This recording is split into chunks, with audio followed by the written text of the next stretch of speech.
राज्य के बेरोजगार युवाओं के लिए अच्छी खबर है।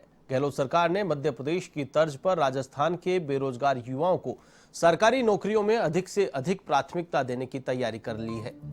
इसे लेकर मुख्यमंत्री अशोक गहलोत ने कार्मिक, प्रशासनिक, सुधार, विधि सहित अन्य विभागों के आला अधिकारियों को इस पूरे मामले का परीक्षण करने के निर्देश दिए हैं, ताकि राज्य के युवाओं के लिए अधिक से अधिक अवसर पैदा हो सके। गौरतलब है कि पिछले महीने ही मध्य प्रदेश सरकार ने फैसला किया था कि सरकारी भर्तियों में केवल मध्य प्रदेश के युवाओं को ही तरजीह देंगे। इसी के बाद यह मामला गर्मा गया था कि राजस्थान में भी स्थानीय युवाओं को ही प्राथमिकता दी जाए। प्रदेश में यह मुद्दा कई सालों से चल रहा है कि यहां भर्तियों में स्थानीय युवाओं को ही प्राथमिकता दी जानी चाहिए, लेकिन इस पर कोई ठोस फैसला नहीं हुआ। लेकिन अब गहलोत सरकार से बेरोजगार युवाओं की उम्मीद जागी है।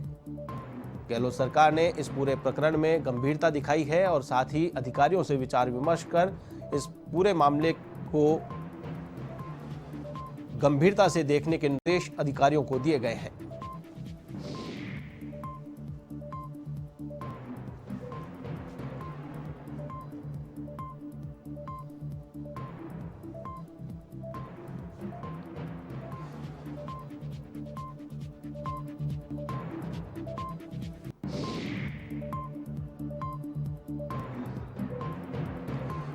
इस खबर पर और अधिक जानकारी के लिए मेरे साथ फोनलाइन पर मौजूद है हमारे वरिष्ठ संवाददाता नीरज मेहरा।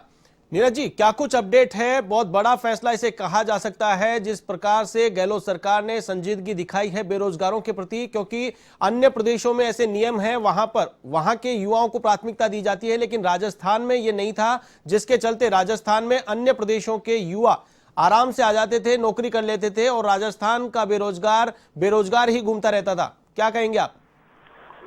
देखिए, वाक्य में जो है ये बड़ा फैसला आप बेरोजगारों के हितों में मान सकते हो। हालांकि अभी तक इस पर अधिकृत रूप से जो कोई आदेश जारी नहीं किए गए हैं, लेकिन फिर भी कार्मिक विभाग को इसकी तैयारी करने के निर्देश दे दिए गए हैं। तो ये अपने आप में बड़ी बात है। आप जानते हैं कि लंबे समय से विधानसभा में भी अभी विधायकों ने इस मुद्दे को बड़े जोर शोर से उठाया था, और विधानसभा के बाहर भी जो बेरोजगार युवा है, वो जो स्थानीय लोग है, कई स्थानीय संगठन है, छात्र संगठन है, वो लगातार इस बात को उठाते रहे हैं कि राजस्थान में भी दूसरे प्रदेशों की तरह जो राजस्थान की नौकरियां हैं उनमें स्थानीय लोगों को वरीयता दी जाए, उनको आरक्षण किया जाए। क्योंकि देश के करीब 22 राज्य ऐसे हैं जिन्होंने अपने अपने स्टेट में जो नौकरियां निकलती है उनमें स्थानीय लोगों को 80% तक आरक्षण दे दिया है। ऐसी स्थिति में जब राजस्थान के युवा तैयार होके जाते हैं, दूसरे प्रदेशों में नौकरी के लिए अप्लाई करते हैं, तो उनका नंबर कहीं नहीं आता। लेकिन जब राजस्थान में हजारों की संख्या में वैकेंसियां निकलती है, तो उनमें दूसरे प्रदेशों के युवा नौकरी आसानी से पा लेते हैं। सबसे बड़ी बात आशीष ये है कि कई स्टेट्स में आपने सुना होगा कि फर्जी डिग्रियां और फर्जी जो है कोर्सेज होते हैं। जी बिल्कुल। तकनीकी विभागों में जो भर्तियां होती है वो सीधी भर्तियां होती है, डिग्री की परसेंटेज के आधार पर होती है। तो ऐसी स्थिति में युवाओं के सामने संकट ये होता था कि क्योंकि यहाँ पर मार्किंग भी सिस्टम भी बड़ा टफ है, आपने खुद ने देखा है, आप खुद जानते हैं। बिल्कुल। तो जो मार्किंग जो स्ट्रक्चर बड़ा टफ है, बहुत कम मार्किंग मिलती है। ऐसी स्थिति में पड़ोसी राज्यों से बहुत सारे युवा ऐसे थे जो फर्जी डिग्रियों के आधार पर उनकी मार्किंग बहुत अच्छी होती थी और राजस्थानी लोगों का जो हक मर रहा था कहीं कहीं।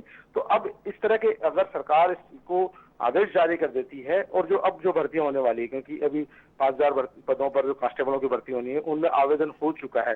आवेदन से पहले अगर ये नियम लागू हो जाता तो भी बहुत फायदा मिलता, लेकिन अभी भी बहुत सारी भर्तियां इस साल होनी है। सरकार निकाल रही है, लगातार एक के बाद एक भर्तियां कर रही है। अभी थोड़ी दिनों पहले आपने रेडियोग्राफर्स की भर्ती देखी है, उसमें 40% लोग बाहर के आके उसमें नौकरी पा गए। ये इसलिए पा गए क्योंकि उनकी जो सर्टिफिकेट थे उनमें बहुत अच्छे मार्क्स उनके पास थे, जो राजस्थान के लोगों के पास नहीं थे। राजस्थान के क्योंकि यहाँ पे मार्किंग सिस्टम बहुत टफ होने से उनको मार्किंग बहुत कम मिलती है।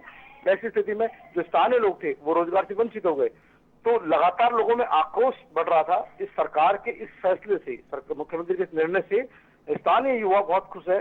जो संगठन लगातार इस बात का विरोध कर रहे थे कि स्थानीय लोगों को नौकरियां नहीं दी जा रही है, सभी राज्यों के लिए ओपन कर रखा है, तो कम से कम अब सरकार की तरफ से ये जो है कार्मिक विभाग को आदेश देना ही इस बात को इंगित करता है कि आने वाले समय में ये जो व्यवस्था होने वाली है राजस्थान में और युवाओं के हित में होगी, बेरोजगारों के हित में होगी और कहीं न कहीं ये गहलोत सरकार की एक बहुत बड़ी उपलब्धि आप कह सकते हैं, जी। खासतौर पर युवाओं के लिए और दूसरी समानांतर जो पार्टियां हैं उनके, क्योंकि सभी लोग इस बात की डिमांड कर रहे थे और अभी गहलोत सरकार का एक तरह से निर्णय है तो बहुत ही इसको ऐतिहासिक मान सकते हैं आप, युवाओं के लिए खास तौर पर स्वर्णिम कह सकते हैं आप आशीष।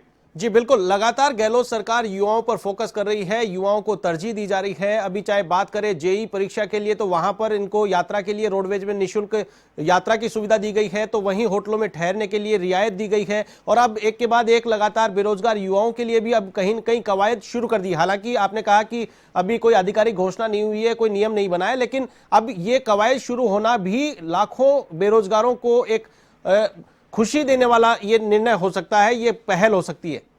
बिल्कुल आशीष, कार्मिक विभाग को निर्देश दे दिए हैं, इसका एक पूरा खाका तैयार होगा। अन्य स्टेट्स में क्या क्या घोषणाएं कर रखी है उनके आधार पर राज्य भी अपना एक नियम बनाएगा कि किन भर्तियों में कितना प्रतिशत स्थानीय लोगों के लिए आरक्षण रखा जाए। जी। क्या तो दूसरे स्टेट्स की को अध्ययन करने के बाद में कार्मिक विभाग जो है एक अध्यादेश तैयार करेगा और उसको सरकार फिर अपने स्तर पर मुहर लगाएगी, उसके बाद इसका फायदा लोगों को मिल सकेगा। लेकिन मुख्यमंत्री अशोक गहलोत के कार्मिक विभाग को निर्देश देने से ही युवाओं में एक बड़ा संदेश गया है और उन्हें लग रहा है कि उनके सपनों को अब पंख लगेंगे, क्योंकि आप जानते हैं बहुत सारी वैकेंसियां निकलती है, लेकिन जब उस वैकेंसी में अगर देश भर के लोग आवेदन करेंगे तो जो स्थानीय युवा है उनको अवसर नहीं मिलता, क्योंकि एक से बढ़कर टैलेंटेड भी लोग हैं। ऐसा नहीं है कि सभी जगह फर्जी डिग्रियों के आधार पर ही लोग नौकरी हासिल करते हैं, लेकिन फिर भी कहीं न कहीं जो आवश्यकता इस बात की है कि ये कार्मिक विभाग को जो आदेश दिया है, इस कार्मिक विभाग उस पर कितनी जल्दी इंप्लीमेंट करता है और कार्मिक विभाग में जो बैठे अफसर हैं वो किस तरह से इसको अंतिम रूप देते हैं और कितनी जल्दी इसको लागू करते हैं, क्योंकि इसके लागू होने के बाद ही युवाओं को इसका लाभ मिल पाएगा। यदि कार्मिक विभाग इसमें देरी करता है तो आगे जो भर्तियां निकल रही है उनमें ये लागू नहीं हो पाएगा और स्थानीय लोगों को वरीयता देने में कहीं न कहीं परेशानी होगी। लेकिन अब जो विधायक है, क्योंकि बहुत सारे विधायकों ने लिखकर मुख्यमंत्री से मांग की थी और जब अभी थोड़े दिन पहले जो सरकार पर संकट आया था उस दौरान भी बहुत सारे विधायकों ने कहा था, अभी हाल ही में जो विधानसभा सत्र हुआ था उसमें भी इस मुद्दे को जोर शोर से उठाया गया था। जो बेरोजगार है वो भी लगातार सरकार से इस तरह की मांग कर रहे थे, तो कहीं न कहीं ये बड़ा फैसला आप कह सकते हैं कि सरकार के इस निर्णय से युवाओं के सपनों को पंख लग सकेंगे, उनको नौकरियों में आसानी हो सकेगी। और जो क्योंकि जब आप जानते हैं जब दूसरे प्रदेशों में ऐसी स्थिति कर दी गई है तो फिर यहाँ का स्टेट क्यों पीछे रहे, क्योंकि यहाँ के लोगों का हक तो पहला बनता ही है। जी बिल्कुल, चलिए तमाम जानकारी के लिए बहुत बहुत शुक्रिया। तो ये थे हमारे वरिष्ठ संवाददाता नीरज मेहरा, जिन्होंने बताया कि अब युवाओं की उम्मीदों को पंख लगेंगे, क्योंकि राजस्थान सरकार ने संवेदनशीलता दिखाई है कि अब राजस्थान के बेरोजगारों को प्राथमिकता दी जाएगी प्रदेश में निकलने वाली भर्तियों में।